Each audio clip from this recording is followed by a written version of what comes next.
성경을 바라보면서 회개하고 우리 삶을 통해서 우리가 자녀들을 주의 사람들 교회 가라고 권하는 것도 중요하지만 우리가 교회가 되어 살아가야 될 것 같습니다. 본문을 보면 그뿐만 아니라 16장 2절에 너희를 죽이는 사람마다 자기가 하나님을 섬기고 있다고 생각할 때가 있다. 우리 교회 가운데도 하나님을 잘 믿는다고 하는 말들이 옆에 공동체 사람들 상처를 주는 경우가 많습니다. 바리새인들도 또 이단에 빠져 있는 사람들도 처음에는 순수하게 시작했습니다. 하나님을 섬긴다는 것이 결국 예수를 죽이는 사건이 오늘 본문을 통해서 우리가 보고 있지 않습니까? 어느 분이 자녀를 동부에 보냈는데 저에게 그 동부에 어느 교회에 나가면 좋겠냐 교회를 소개해달라고 합니다. 저는 그분에게 먼저 신앙생활을 충실하게 해라.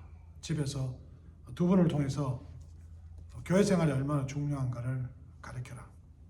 그렇게 말합니다. 물론 소개를 제가 하죠. 우리가 주위에 있는 사람의 종교를 전하면 결국은 그들을 실족하게 만드는 겁니다.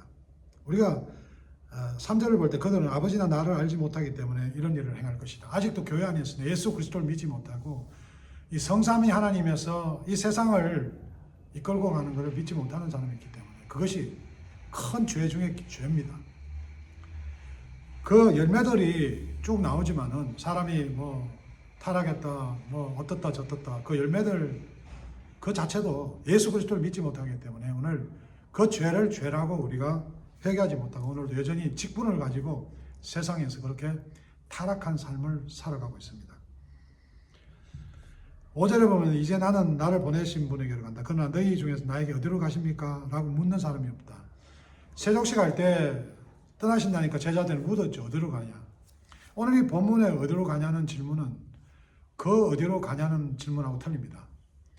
제가 어릴 때 어머님이 이렇게 비단을 팔려 다니셨는데 한복천이죠. 나가시면 저는 엄마 어디가 불안하니까요. 어디로 갑니까? 어디로 가냐고 울고 그랬습니다. 근데 어머니는 저희 가족을 먹여 살리기 위해서 비단을 들고 팔려 나가신 거예요. 그래서 오늘 본문은 우리가 예수 믿고 그냥 행함으로 어떤 예배로 끝나는 것이 아니라 우리가 예수를 믿고 난 뒤에 이 예수 믿는 우리의 삶이 아버지로 남편으로 아내로 성도로 어떻게 살아가느냐. 세상을 나가는데 그냥 종교를 그냥 섬기고 난 뒤에 세상 가서 그냥 사는 거냐. 아니면 정말 우리가 예수 믿고 예수 믿는 정말 그 믿음으로 세상 나가서 살아가느냐. 오늘 서로 간에 한번 그런 간증들 해보시기 바랍니다. 지난주는 어떤 어려움이 있었다. 그는 어떻게 살았다. 다음 한 주는 어떻게 살아갈 것이다. 우리가 그냥 만나서 먹고 마시고 그냥 예배만 드리고 끝나는 모임이 안 되면 좋겠습니다. 8절에 보혜사가 오면 성령이 오시면 그분은 죄에 대하여 의에 대하여 심판에 대하여 세상이 잘못 생각한 것을 책망하실 것이다. 이 책망이라는 단어는요. 사실 우리로 말하면은 뭐 아내가 한 번씩 남편 보고 좀 치우라고 하면 말을 안 들으면 계속 잔소리를 하잖아요. 치울 때까지. 마찬가지입니다. 이 책망도 우리가 그것을 깨닫고 바른 길로 갈 때까지 계속해서 성령께서 우리를 두드립니다. 예. 제가 이렇게 저렇게 뭐 격결 가다가도 성령께서 이건 아니다. 이거 이럴 수가 있나. 주위에 뜨겁다는 분이 좀 말실수를 하고 가끔 상처를 받을 만한데도 그렇게 해나가는 모습을 보여 참 감동을 받습니다. 성령께서 우리 가운데 오셔서 오늘 저와 여러분에게 죄 그리고 의 심판에 대해서 오늘 계속 우리를 두드리십니다. 그분은 사람들이 나를 믿지 않는 것이 바로 죄라는 것을 말씀해요. 그러니까 오늘 말씀을 통해서 우리가 계속해서 하나님이 주시는 말씀은 우리가 양식이잖아요. 이걸 두드리면서 회개하고 또 우리가 나아가는 겁니다. 이걸 성경을 옆구리 차고 뭐 본넷에 던지고 그냥 예배 왔다 갔다 하는 사람, 아직 하나님을 믿지 못하는 사람은요, 그 죄가 제일 큰 것입니다. 뭐 헌금을 많이 드리고 뭐 어디 선교지를 뭐 방문을 하고 뭐 밤새 뭐 울고 불고가 아니라 하나님의 말씀을 우리가 진리를 믿고 적용하고 사느냐는 거죠. 10절에 보면 내가 아버지께로 감으로써 너희가 더 이상 나를 보지 못하는 것이 하나님의 의라는 것을 알려주실 것입니다. 이것은 결국 우리에게 대답입니다. 예수 그리스도 그분의 십자가 사건을 이야기하는 겁니다. 그거 십자가 사건을 통해서 모든 죄를 감당하시고 3일만 부활하시고 그 의로움입니다. 예수님이 다 하셨습니다. 우리는 뭐 아무리 노력해도 우리는 뭘 해도 어떤 수단을 부려도 우리는요 하나님 앞에 할 수 있는 것이 없습니다. 우리는 만빵히 심판받아서 그냥 지옥에 갈 수밖에 없는데 예수님께서 모든 것을 감당하시고 해내시고 끝내셨기 때문에 그 의로움을 이야기합니다. 그 이신칭의라고 그러죠. 그 예수 그리스도의 사건을 우리를 전가받아서 우리는 아무것도 한 것 없이 우리는 하나님 나라의 은혜를 누리는 겁니다. 근데 오늘 문제가 뭐 이상한 데 가면 그러죠. 너 죄라는 것은 뭐 법을 안 지켜서 죄다. 너 그럼 지옥 간다. 너 그래도 착하다. 어렵다. 법을 잘 지키니까 어렵다. 그 자기가 어렵다. 이 신천지다. 신천지. 구원파.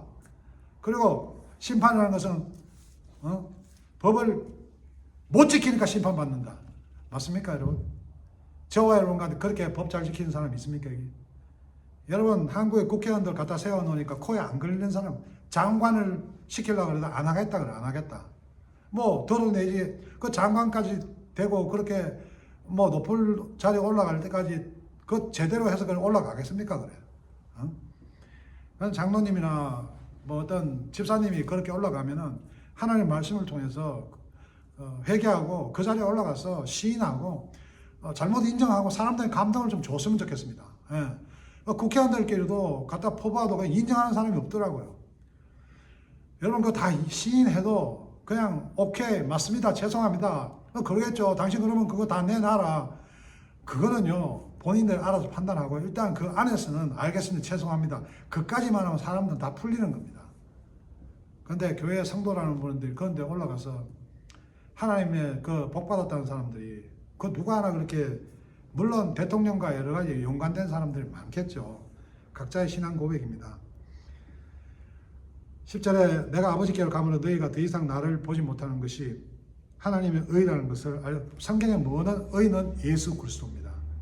예수 그리스도가 감당하시고 끝내시고 모든 것을 오늘 우리 가운데 가족 간에 여러분 원수를 사랑하라 그러지 않습니까? 부부 간에 누가 마음이 맞아서 다 살아나갑니까? 중간중간에 수없는 위기를 겪고 여러분 그런 고통보다도 내가 십자가에 죽어 마땅한 내 죄 감당하신 그 하나님의 은혜 때문에 우리가 살아나가는 그 성령의 능력을 이 가정 가운데 공동체 가운데 경험하시기 바랍니다. 이 세상에서 좀 부족하고 좀 우리가 손해보고 어떻게 실패한 삶 같고 말할 수 없는 고통으로 산다고 해도 우리를 핍박하고 우리 가운데 수치감을 주는 그들이 심판대 앞에서 주님께서 대신 심판해 주시는 날이 있습니다. 저와 여러분 오늘도 주님께 보냄받은 자는 어디에 있든 간에 하나님 말씀에 의지해서 교회에서 성도로 가정에서 남편으로 또 각자 직장에서 그 작은 부분에서 에베소 말씀에 보면 빛이 되어서 말씀을 증거해내는 복음의 전도자가 되시길 주의를